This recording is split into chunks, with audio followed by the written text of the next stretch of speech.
We have a breaking news alert this morning on the battle against the coronavirus. Merck & Company is reporting today that its experimental COVID-19 pill reduces hospitalizations and deaths by half in people recently infected with COVID-19. The drug company says it will soon ask health officials in the U.S. and around the world for authorization to distribute the pill. It would be the first pill to treat COVID and would be considered a major advance in efforts to fight the pandemic. Your child's trip through the lunch line might be a bit more disappointing than usual. And for a while, supply chain disruptions are causing nightmares for school lunch programs. School districts are facing shortages of food that they have in their meal plans, and that means they sometimes have to switch things up on the fly. Here's an example. Apple juice is in short supply right now in a lot of cafeterias. Now, since the start of the school year, some lunchrooms have also come up short on chicken, cereal, graham crackers, snack crackers, and even spices that are used in cooking. The USDA has also waived menu requirements to give districts a little more flexibility since they have no control over the supply chain or shortages impacting their vendors.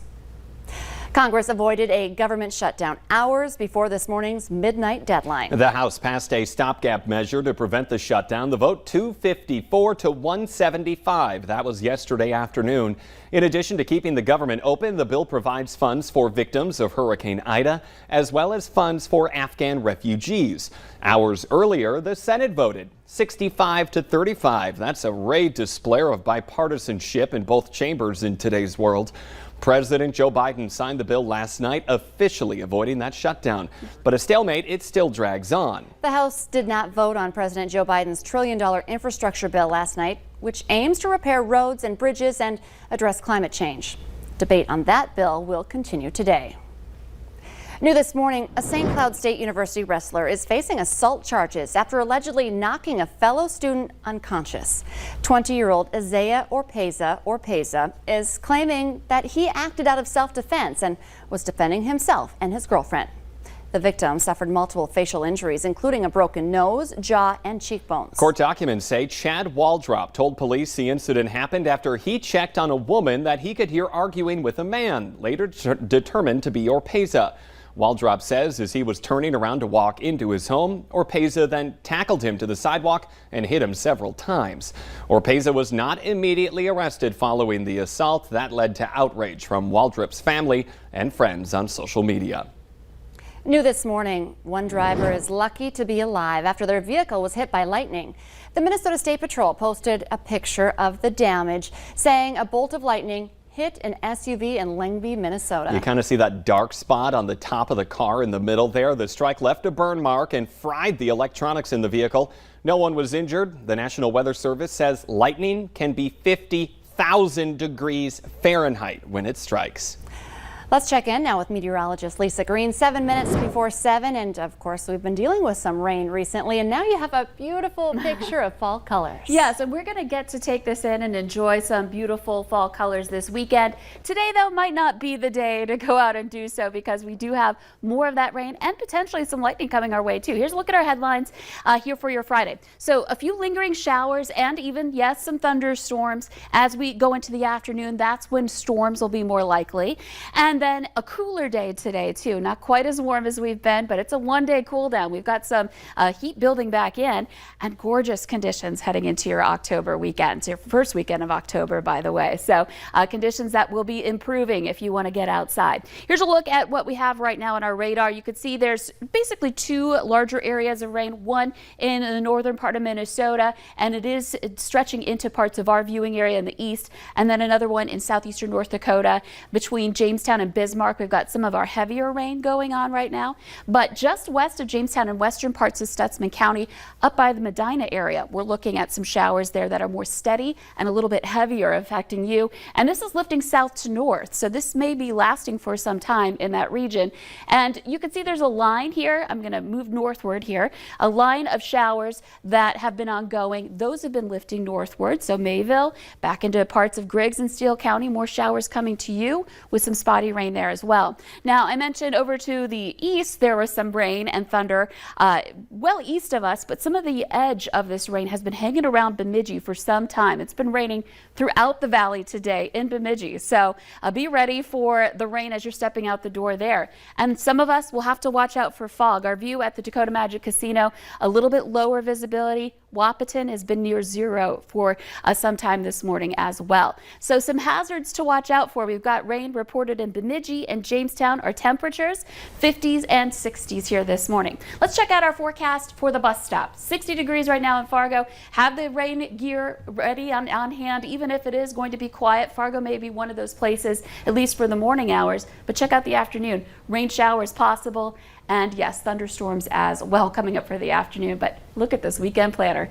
We'll see sunshine developing on Saturday, and then Sunday, lots of sun, 70s both days. We've got some great weather ahead. Yeah, looking really nice out there. Lisa, thank you. Fargo police need your help finding a 17-year-old girl who ran away. Patricia Freeman was last seen around 10 Wednesday night in the 1300 block of 18th Avenue South. Police say she may be trying to get to the Bismarck area. Picture on your screen right now. Take a look. Criminal charges are possible for the Minnesota students involved in fights at 2 different schools this week. We first told you about that brutal assault that was caught on camera at Wadena Deer Creek High School late Tuesday night. It left one student with extensive injuries. Wadena officials say they are working with law enforcement and are reviewing safety and security measures at the school. Then there was a fight at Moorhead High yesterday that put the school on lockdown for 30 minutes and prompted a large police presence. Moorhead police say there were 8 students involved, but no weapons were used. Fargo police are asking for your help finding a man in connection to a fight last Friday night in the parking lot of Fargo South when there was a football game happening. Now, you should contact Fargo PD if you have any information on this guy. His picture is up on your screen right now. Also in that case, 38-year-old Alicia Mayo of Fargo is facing charges of resisting arrest in connection with that fight. Police say 2 juveniles were taken to detention, one for obstructing, the other for simple assault, preventing arrest, and simple assault on a peace officer. The exact details surrounding that fight have not yet been released. The Devious Licks TikTok challenge continues to impact local schools. So far, 31 middle and high school students have been charged or referred for charges of theft or vandalism in connection to the challenge. And now the challenge is impacting higher education. NDSU has issued a public plea for students to stop vandalizing or stealing school property. Sophomore Brianna Hostman says she has seen damage related to the challenge right in her own residence hall. I think it's ridiculous to destroy campus property like that. It's disrespectful and disrespectful to the people you're living with, in my opinion. Across the river, Concordia officials say they've had 1 report of vandalism, but MSU Moorhead officials say they have not had any reports related to this challenge. Broadway Square is encouraging everyone to take a diverse book and share one, as well as celebrate Reading Color Diversity Day. The Valley Today's Brian Sherrod joins us live this morning from Broadway Square. Good morning, Brian. And good morning, Jordan and Lisa. That's exactly right. Me and Anna here have been sharing books all morning and talking about what to expect this afternoon with this event. And again, thank you so much for being here for me this morning. You know, with it being, of course, Diversity Day and World Diversity Day, that is. You know, why today? I mean, so the first Friday in October kicks off World Diversity Month. So it's a whole month celebrating diversity. And it just seemed fitting to have that be our day to kick off the Reading Color initiative and really showcase that here at the square. So like I mentioned before, you know, there's going to be a lot of diverse figures here today, being able to read these books to people. Why is it so important for people to come together for this? I mean, it's always good to share ideas with each other and showcasing, again, a diverse group of people that have different backgrounds, different ideas, different perspectives, and to really, we've talked about representation matters and having kind of a diverse group and showing that we have diversity here in Fargo too is important. You're definitely right, Devin. Of course, thank you so much for being here with me this morning. And, you know, I get the honor of also being able to read this afternoon around 4 o'clock and be able to read one of these books to also read to people who are going to be here. So it's definitely a big honor here. Thank you again, Anna, for that opportunity. And again, it's going to be between 4 and 6 this afternoon right here at Broadway Square. Everything I just mentioned can be found at valleynewslive.com. Jordan and Lisa, back to you in the studio.